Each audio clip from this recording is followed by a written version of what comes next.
What is going on? Good morning. It is Tuesday. If it's Tuesday, it's Jason Sukumel Day. It's time to talk recruiting. We are back. Jason, it's kind of dark where you are, by the way. Do you have a I light don't know what's going on. Where some lighting behind me is weird. Too late to fix it now, dude. We're gonna have to just roll All right, Jason in the basement. It's time to talk. A little bit of recruiting. So hit the like button, subscribe to the channel if you have not. Jason, our guy, the guy we love talking about. We've got. I think we've narrowed it. We narrowed recruiting down to four guys, right? John Turntime, Felix Ojo, but Ojo for our Spanish folks. Booby. AJ Lacey and Javion Osborne, right? Is that if we just do that every week, are we good? I was gonna say, can we still talk about Booby every now and then? Booby Feast? Of course, Booby. Yeah, even though you kind of indicated that Booby's maybe not in the mix, right? But yeah, he's still in the mix, but I put him on the fringe. And yeah, it's funny, and we're going to talk about Felix Ojo here. I know because I wrote about him in my 3-2-1. I actually talked to Felix about that last year, and in my mind, I was thinking he's kind of this year's Michael Fasusi for me, right? Because we talk about him a lot. He's a big-time player, number 12 national. He's a 5-star. He's an offensive tackle. And frankly, Anwar, he's a guy that picks up the phone when I well, we know where he ranks with you. Yeah, so I like Felix, and I was joking with Felix yesterday because I had a conversation with Ketch recently. We were like, "Hey, dude, let's just play the hits. We don't need to worry about these guys who are, marginal prospects or marginally on Texas's radar. Let's just talk to the top guys all the time." And I was like, it makes sense. And I was telling Felix, I was like, hey, we're kind of adjusting our strategy. And I was like, Felix, you're going to be hearing a lot from me over the course of your recruitment. Yeah.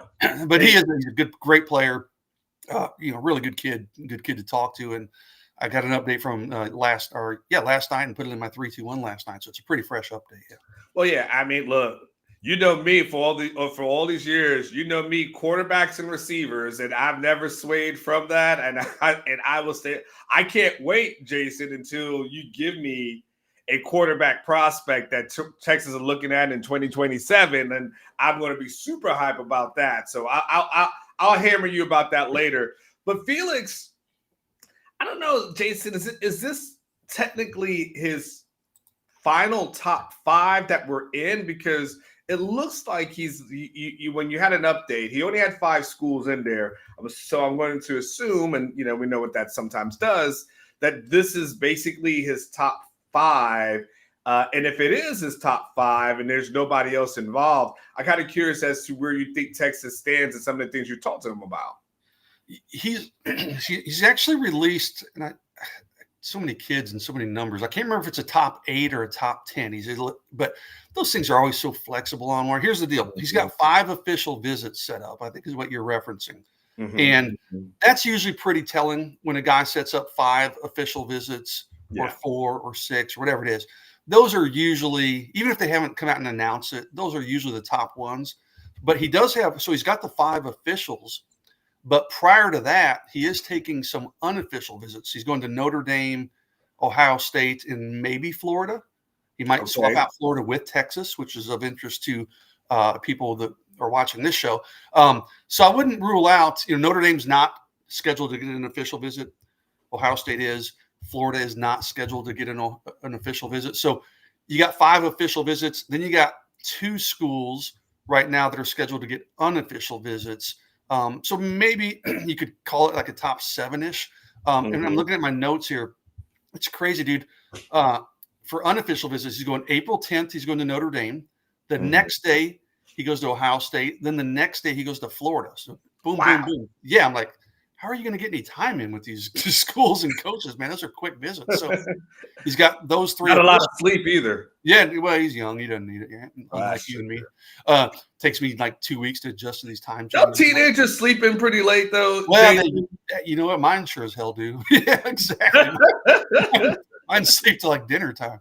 So he's got the 3 unofficials. And then a week later, he starts his official visit tour. And he goes, in order, he goes Ole Miss, and that's in April. Okay. Then he goes Ohio State in May. And then June, he has Michigan, Texas, and Oklahoma is the third one. So those are his 3 visits in June. So, the picture's starting to come into focus a little bit. The race is heating up. He's taking these visits. So, yeah, I think it's safe to say that he's kind of narrowing his focus down a little bit, but I do think he's pretty open among a lot of those schools. Let's break it down one by one, Jason. He talked to you about Texas, and he mentioned a little bit about building relationships with those guys on the staff. I didn't, and it just help me out here, Jason. He clearly has relationships with guys on the staff in order to take a visit.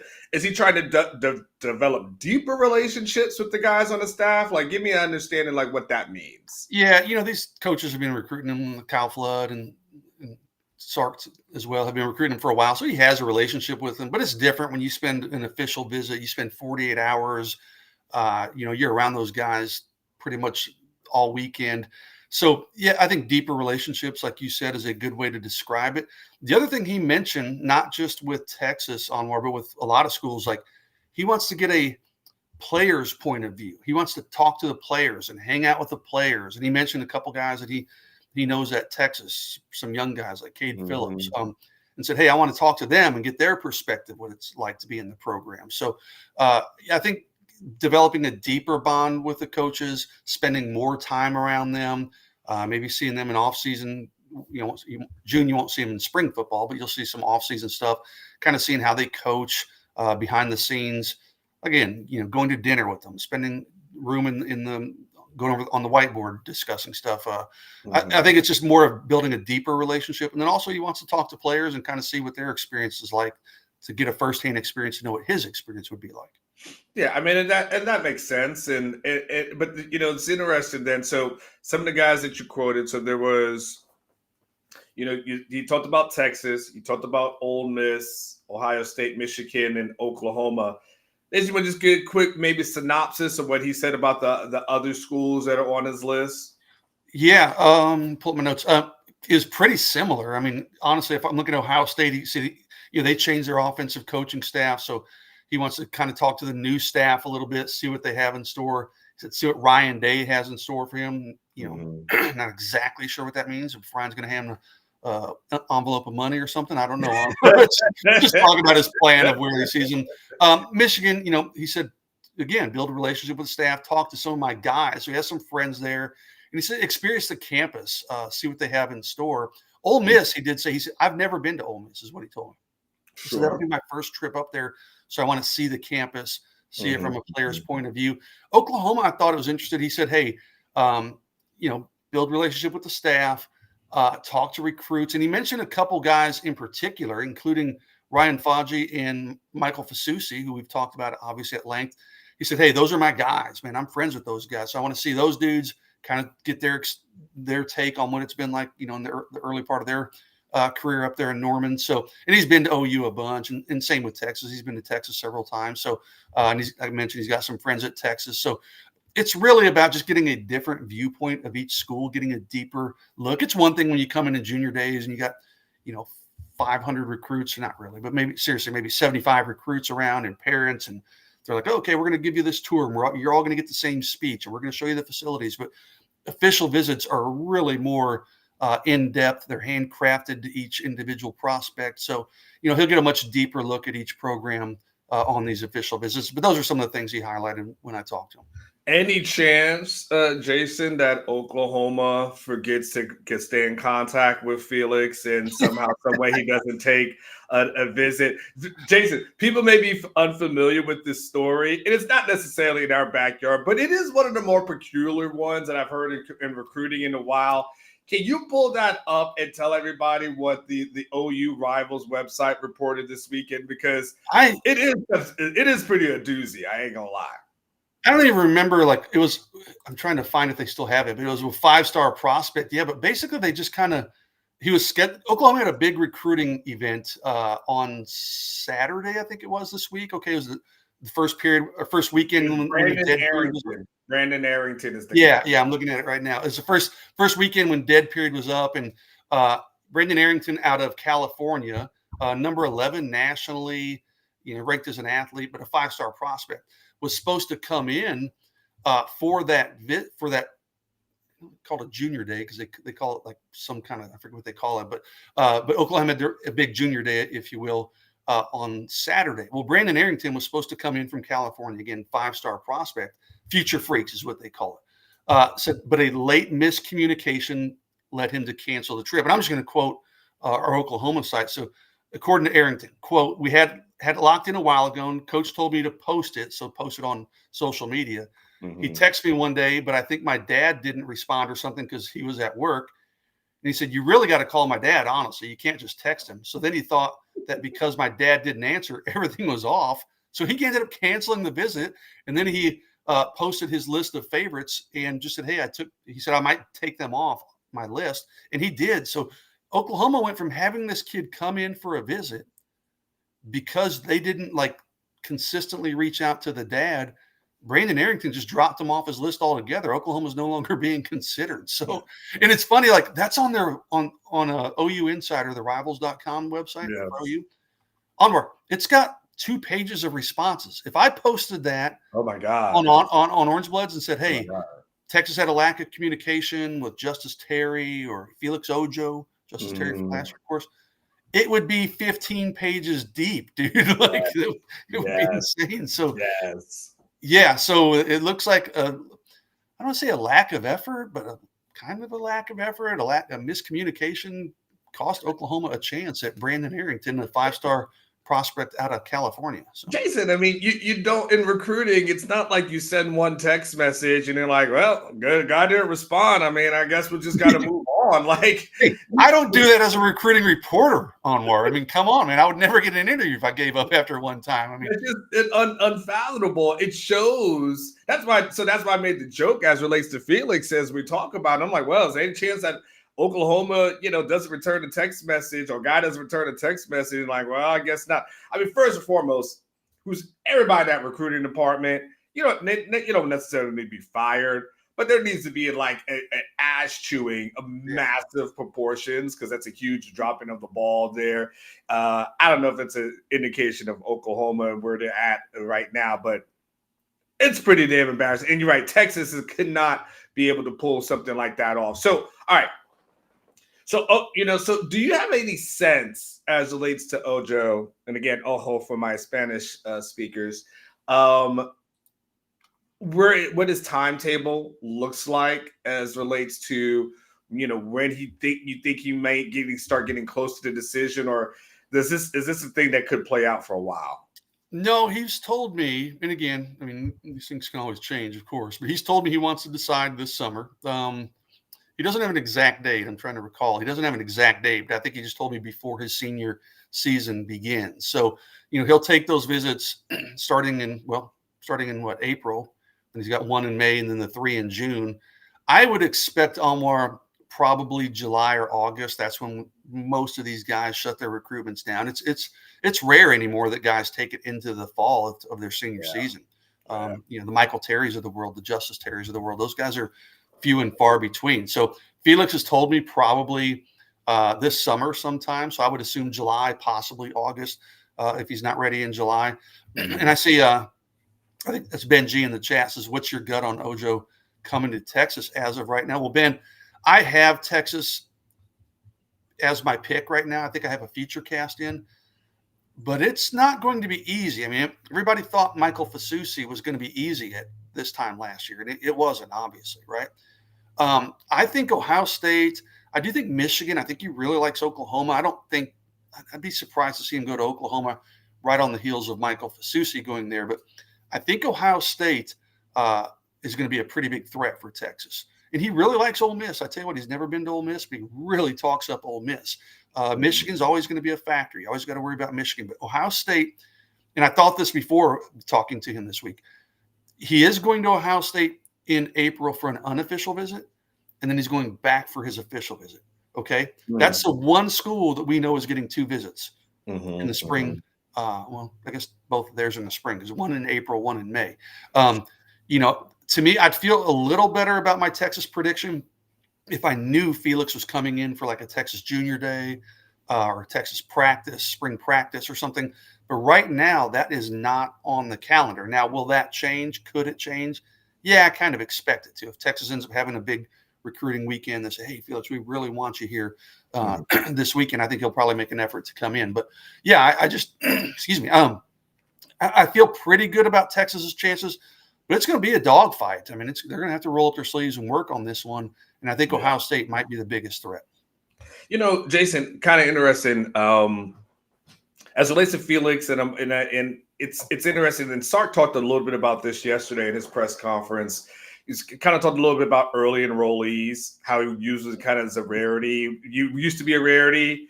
Now it's kind of more of the norm. It's almost like if a kid is in the early enrollee, you're like, why the hell is this guy showing up in the summer? I guess he doesn't want to play. So, are you at the point from a recruiting standpoint, Jason, when you talk to these guys, that you just automatically now assume they're all showing up in January and you don't question that?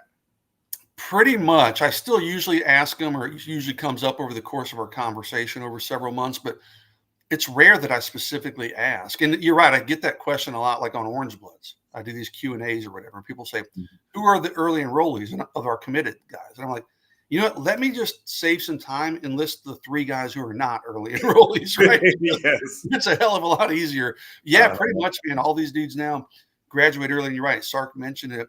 Back in the day, you never saw it. And then maybe it was like 1 or 2 guys. And then it became 8. And that was 22 last year. And not only are they early enrollees, so they're enrolling in January.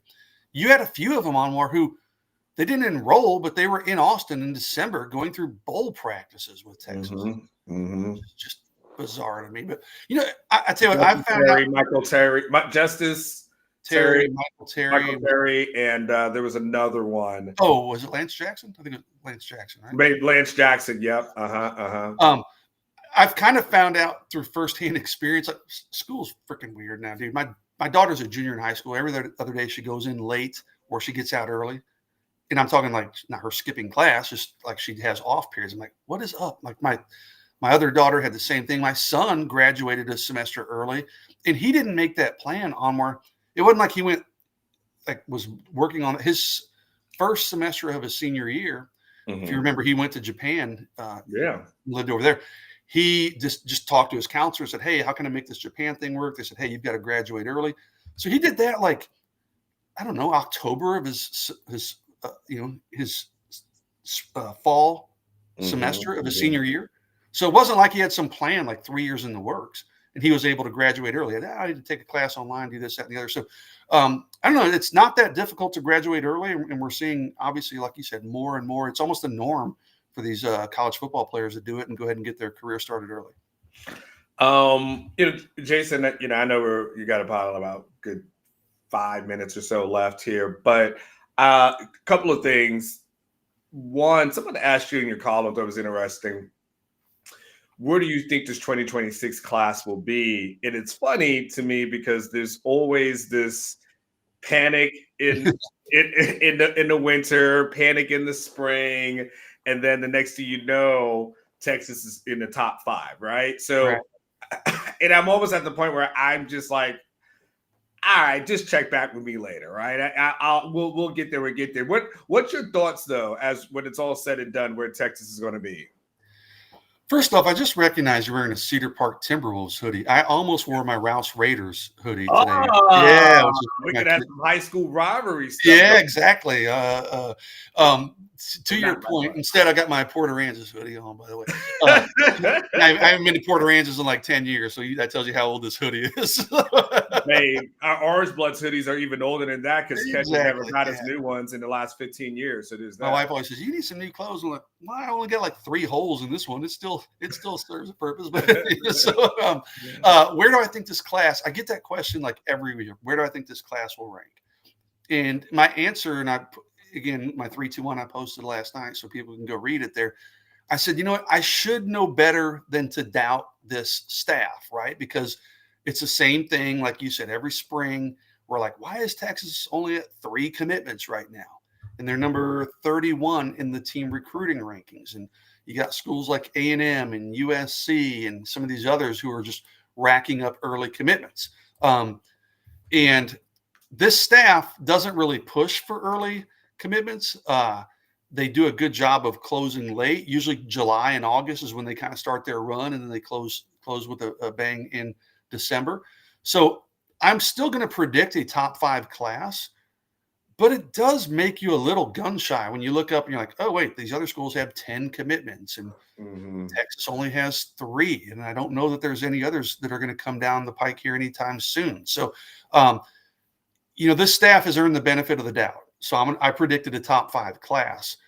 But it does feel like you're playing with fire a little bit. I mean, if there's one critique, and listen, man, who am I to critique a staff that just had the #1 recruiting class in the country, right? It's kind of stupid of me to critique, but I would almost like to see them be a little more proactive, a little more aggressive early on, because it's early. It's easier to kind of hang on to those commitments than it is to maybe flip a guy late or whatever. But they've got their method and it works. Now they did have some coaching turnover, right, within the assistant ranks, so that could impact things.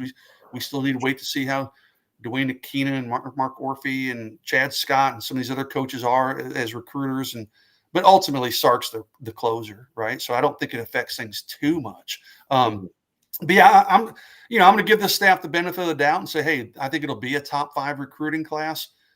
But at some point, I do feel like these slow starts, there's going to be one year when you're like, oh, that slow start kind of caught up to them and maybe cost them a little bit. Yeah. But until I see it happen, it hasn't happened yet.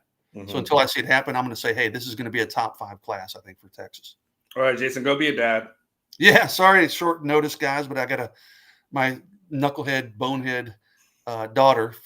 That girl always forgets something, and she forgot something that I have to have at school by like 9:30. So appreciate you letting me out early on. I will see you soon, man. See you, Jason. All right, Jason Sukamel of OrangeBloods.com. He has to go be a dad. I guess we've all been there and done that. So but you got to hit the button and just get out, Jason. All right. I mean, this elementary kind of stuff. It's going to be back, by the way. It had some technical issues yesterday. Not on my end, on Ketch's end. I'm going to blame him. But I was ready to go. I was here. I was in 4K. I was ready to go. So I'm going to, while Jason's done, I'm going to recap a couple of things from you that you may or may not have known, because Texas and Steve Sarkeesian, he had a press conference yesterday. And kind of he wanted to give like a State of the Union address. And, with spring football getting ready to get started, and we want to talk about that. We want to talk a little bit about, the hires that have been made. And so I'm sorry about that, Benji. I know I was looking forward to it too, man. We had a great topic as well. Like I was ready. My internet was good. I'm telling you, it wasn't on me. I was ready to go, Benji. But we just had some technical issues. I feel like the world had some technical issues. It was like X was down for a while, so it was kind of crazy. But in any case, so then let's get through let's talk about some of the things that Sark discussed yesterday, and I'll probably harp on some things, and I say harp, but bring up some things and more topics and kind of expand on it later in the week. He started talking about the spring game itself, right? And one of the reasons why he was not really going to do a spring game, and one of the reasons why he was altering everything in the spring.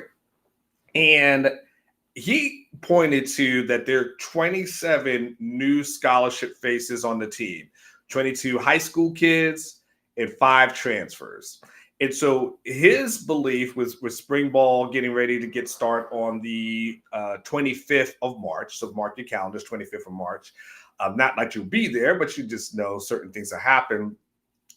That he feels like using this spring as far as teaching and integrating and getting everyone like on the same page and basically onboarding, right? That's the main reason why he doesn't want to have a spring game. Which, by the way, if we, the thing I talked to Jason about just a little bit ago, which is all these kids who are early enrolling. Well, if this is the reason why, which clearly he stated, right? So not to say if, but since this is the reason why, well, just know he's going to have 20 plus kids early enroll every year.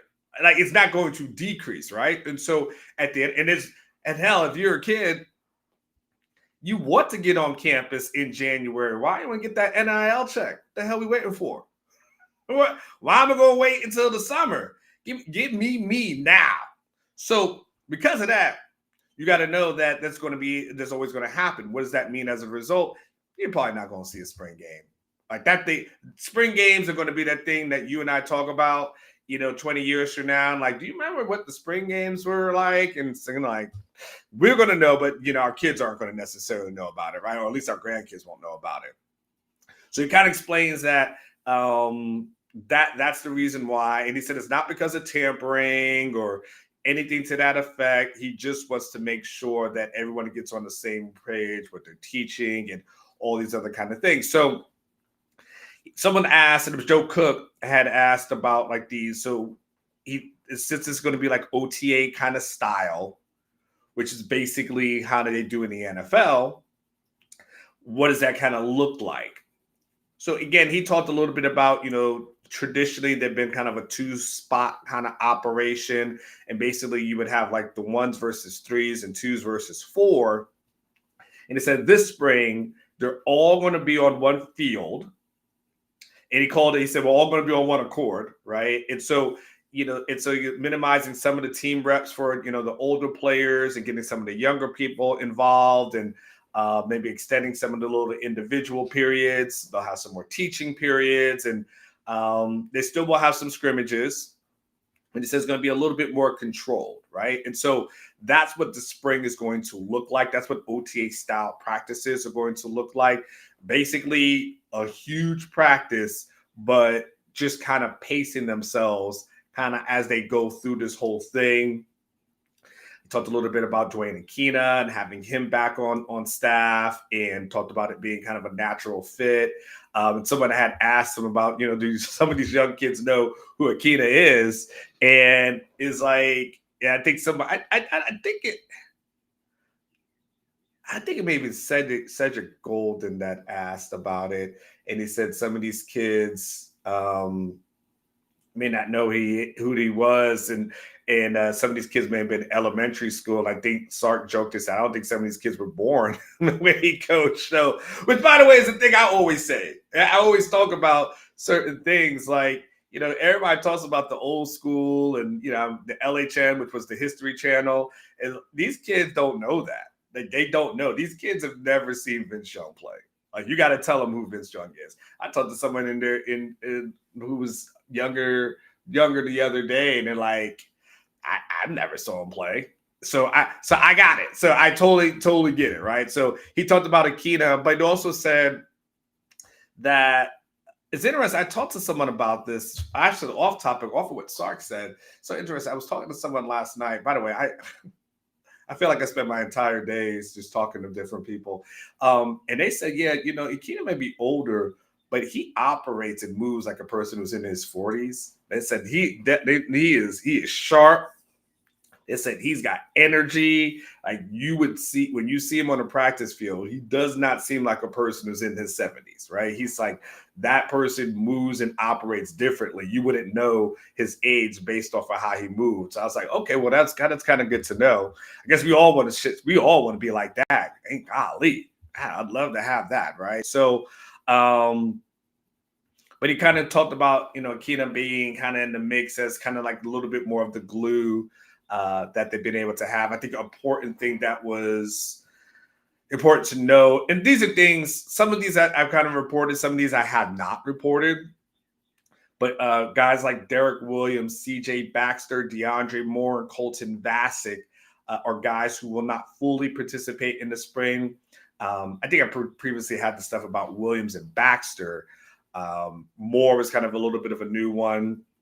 And Vasek, you guys saw him in a picture with his arm in a sling. I think it was like a week or two ago. So that and he had off-season surgery. So, that one's kind of not as expected. Christian Clark will be able to play. He's probably going to be limited. I think you guys have seen pictures of him. So Christian Clark will be there, but coming off the injury. So, at least they can start to get their backfield a little healthy as relates to that. And then someone did ask him about Arch. The Arch question happened. Arch happened. And what he said was, talked about the humility, that Arch has had. and it's had, he said basically, you would see, basically using this analogy that, sure, he's got the name on the back of the jersey, but he's basically one of the guys, right? And that's the thing I've always heard about him. Nice guy, humble kid, does not full of himself, not braggadocious or anything to that effect. And they feel like, of course, looking forward to where he's at, but he's also been setting up the voluntary throwing sessions, breaking the team down, start calling all the natural things that a QB needs to do, but more importantly, he's having fun doing it, right? So it was good arch news for those who need their arch fixed and need to know, like, this is what arch is doing. So there was a good, arch is always good. I've told you before, and I'll continue to say it. There's always going to be arch talk. Just get used to it. He will be the most popular quarterback, arguably of all of football this upcoming season. He'll be the person that they talk about on all the talking head shows all throughout the week. So just get used to it and get used to that. You might get tired of it, but nobody else will. So enjoy that. It was interesting that he was also asked a little bit about the red zone issues from last season. And Sark basically said that goes down to execution more so than anything else. It said, so it didn't say anything about play calling or anything like that. It's just execution. That's coaches like that. Coaches will always say it's the execution. We just want to block here, and here. All these things were good. So that will be obviously a hot topic that we talk about all throughout the all season, the red zone stuff. But Sark said that just boils down to execution. He said something to the effect that, I realized that if we practice that thing 7 times, that maybe we need to practice it 8 times in order to get that thing down packed. So Sark did go with that as well. He was asked about having some interest in the NFL or the NFL having interest in him. And he said, and just kind of broke it down and said, at the end of the day, there's just unfinished business here. And he came here to win championships. He hasn't done that yet. And so he's not ready to leave at this point. So, and he did say something, someone was asking about like burning out and things to that effect, but which he said he seemed to be fine about it. But at the end of the day, I think the NFL is not something that's really on his list.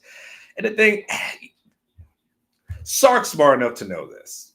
Tell you this. Sark's smart enough to know this. In college, 1, you get paid more. Start there. 1, you get paid more. 2, you have more control.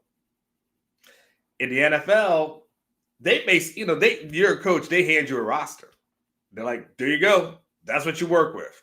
You got to find a way to make it work. And if you don't make it work, then you're done. And if you're Sark, if you're already at Texas, you're already at one of the best programs in the country. You're already making top dollar. And you got a chance to be your job security is as secure as it can be. Ain't nobody you're not in a hot seat conversation. You're recruiting at a high level. You got NIL banking. Why do you go to some crappy ass NFL team and hope like hell you can turn it around? And if not, you get fired. And then what? You go back to college to do what? It may not be in a situation that is this good. If you start, man, you already know you count yourself happy with where you're at, and there's something to be said for that, right? A lot of us have moved around the country, and we've been to different places, seen different things, and you finally say to yourself, you know what? I'm going to settle in. I'm going to settle down here, and this is where I'm going to have my roots, and this is where I'm going to be. If you're Sark, this place makes all the sense in the world. Going anywhere else. And again, to some crap, because if you're replacing someone in the NFL, you're inheriting a crappy situation because the person got fired. What's the purpose of doing that? So it makes all the sense in the world for him to stay here and get that and keep this thing going. There was a little bit of a question here about the center position. You mentioned that Cole Hudson is kind of the first candidate, but they still want to look around and see what else is out there. And so, they're going to try to put the best 5 out there.